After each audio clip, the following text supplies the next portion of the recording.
Welcome back to the Buzzwire Podcast, the show where you can get the latest updates on the energy savings industry. Today's guest, we have Mike Robinson, aka the Floodlight Guy. Mike has been in the industry for 35 years. 35 years with a background in Selling lighting and building engineering. and that's Philip back there. Yeah, that's my son. And now he runs a successful business distributing commercial and residential LED fixtures in Maryland. All right, Philip, honey, we can't have you doing that. Okay. It's a good thing about we editing magic, Yes, right? of course. It's raining awfully hard right now in Maryland. You may hear some of the ambient soothing sounds of the rain tapping on the roof with some occasional thunderous roar. So now that we get the mood right, let's take a trip back into memory lane with Mike. So Mike, how did you get started in the lighting industry? I used to be a building engineer, and I was the guy who did all the lighting and electrical work at my building. And my lighting supplier came to me one day and said that he was quitting his job to start his own business and asked if I was tired of working Saturdays, to which, of course, I answered, yes, I'm sick of working Saturdays. How old were you at that time? I was 21. I just graduated from college, moved to Florida, and the first job I got down there was as a building engineer. So I said, yeah. And he said, well, go talk to my boss. And I did, and I've been selling lighting ever since. Why did you find the lighting business interesting? It's a fascinating science. I like science. I like technology. I like how lighting constantly evolves. When I started in the business, all we sold was incandescent light bulbs, T12 tubes, and HID lamps, and the PL lamp was just invented by Philips in like 1984. So that at that time, a plug-in compact fluorescent was new technology. Things have changed a lot since then. Yes, they have. So why do they call you the Floodlight Guy?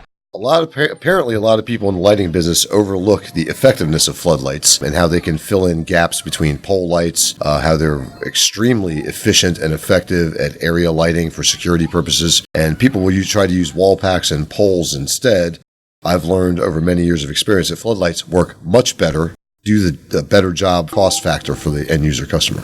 Most of my competitors don't do this, so they all run around calling me the Floodlight Guy.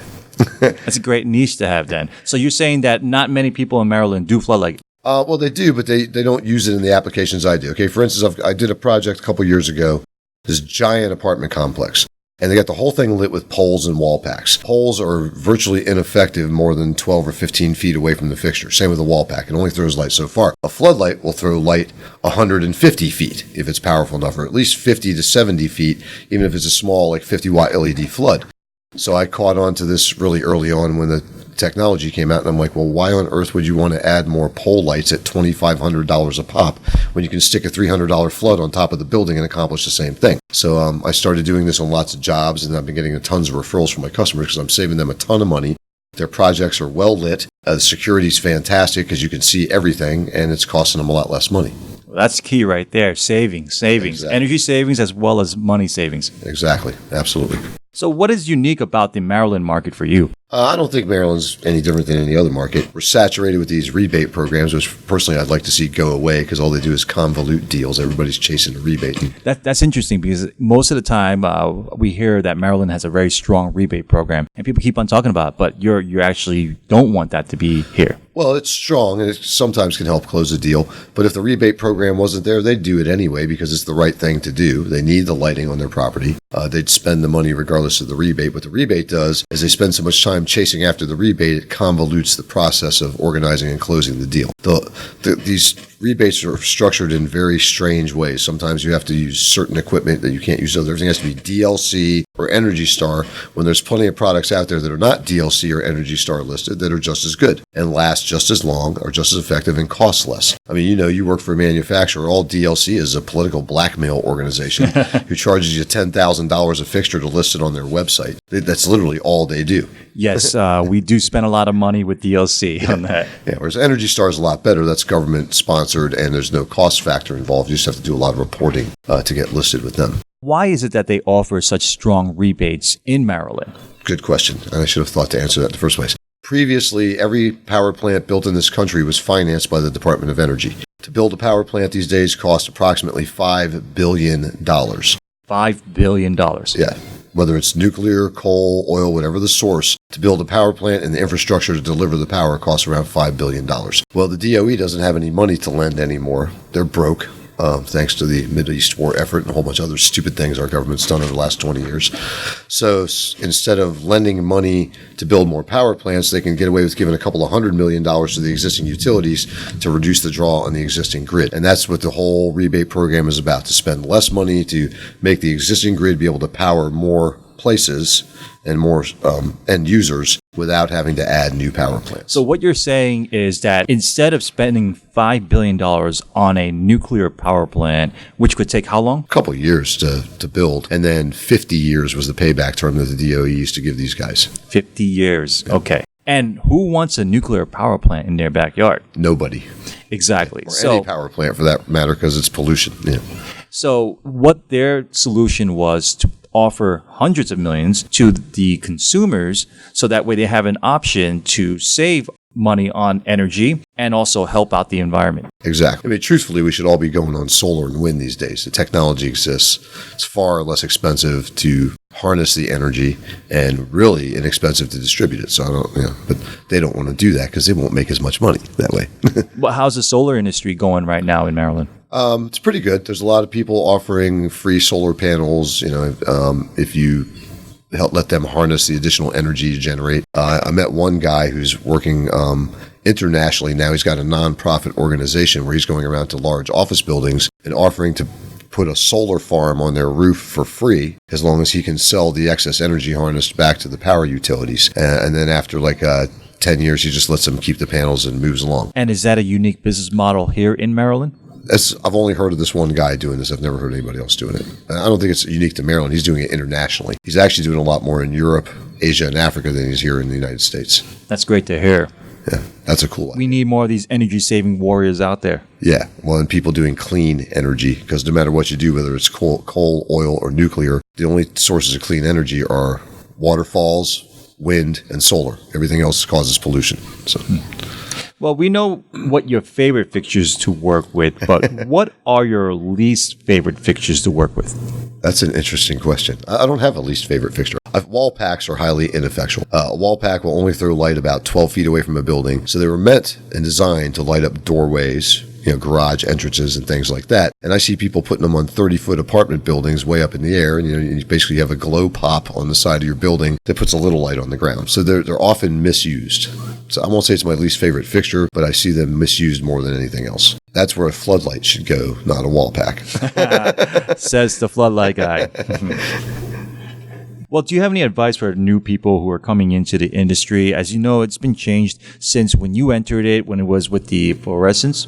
All we have is incandescent bulbs. T12 fluorescents, HID lamps, and the PL was just invented, the plug-in CFL. So, the industry is always going to evolve. Here's one thing consumers should know. Lighting manufacturers are never going to invent something that puts them out of business. So don't be taken in by the it lasts forever light bulb. Nothing lasts forever. This is a disposable commodity, just like food and gas and water and whatever. These guys need to make money. And these people have hundreds of millions, if not actually probably trillions of dollars invested in the infrastructure of their manufacturing plants. They are not going to invent something that puts them out of business.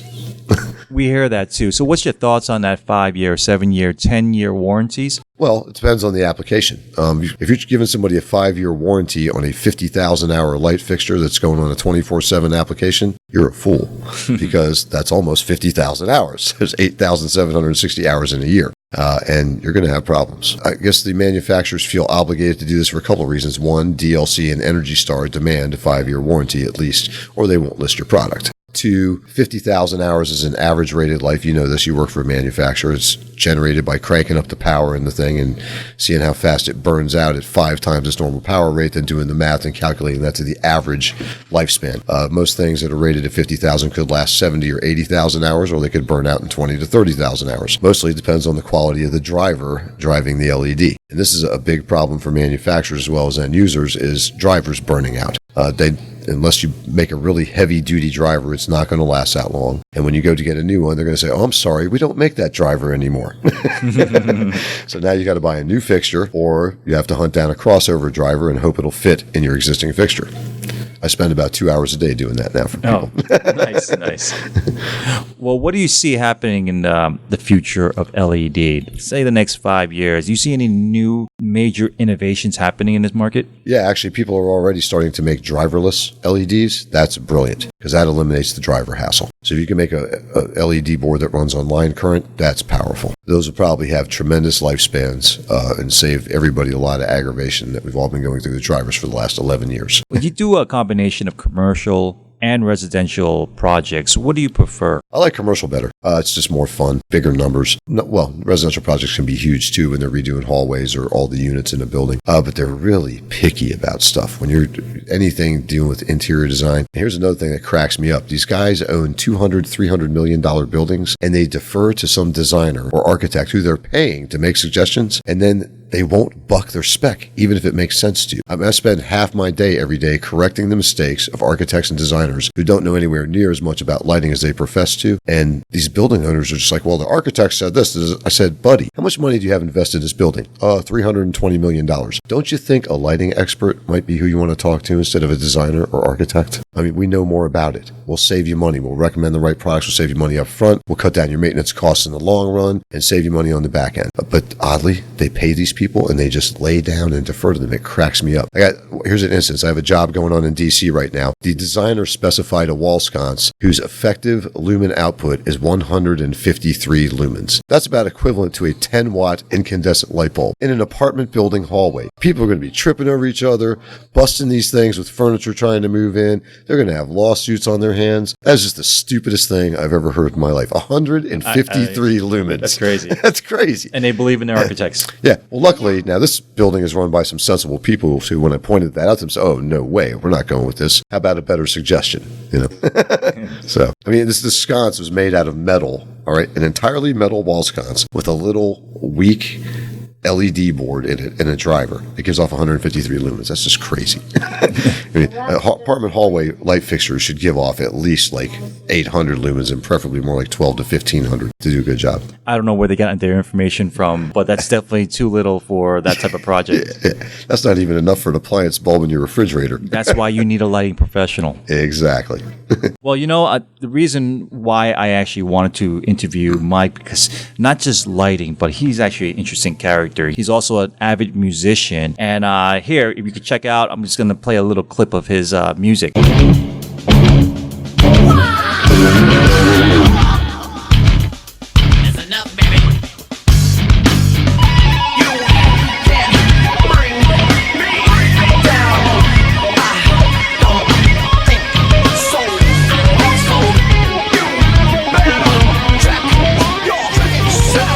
Damn, I think we might have to call you Magic Fingers Mike. The way you shred that guitar is unreal. If any of the listeners out there want to hear some more, you can find Mike touring with his band across Maryland, whenever he's not selling lights, of course. Thanks again to our guest today, Mike Robinson, aka the Floodlight Guy. He provided so much insight into the benefits of using floodlights, and if you are a building owner, you should probably let the lighting experts like Mike help you. And if you want to find him, just check the description of this podcast. I'll leave his contact information there. Again, you can find him in Columbia, Maryland. His company is Continental Lighting.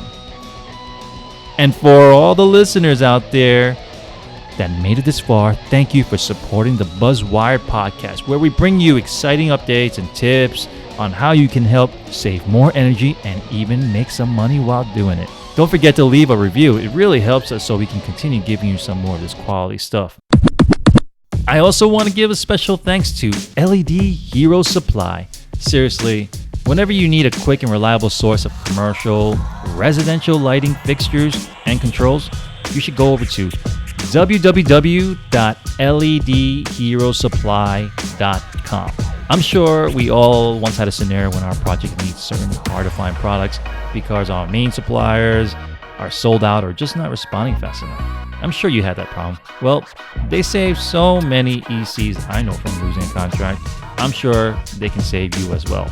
You know, the team over there makes it so easy to find what you need and get it delivered to your project site simply over the internet, online. Find them there.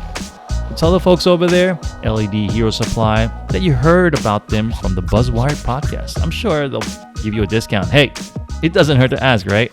Okay, so if you want to find them, I'll leave that in the description as well. But that's www.ledherosupply.com. Well, that's it for now, and stay tuned for our next episodes. We are really excited with our upcoming guests. I'm sure you will be too. The Buzzwired Podcast.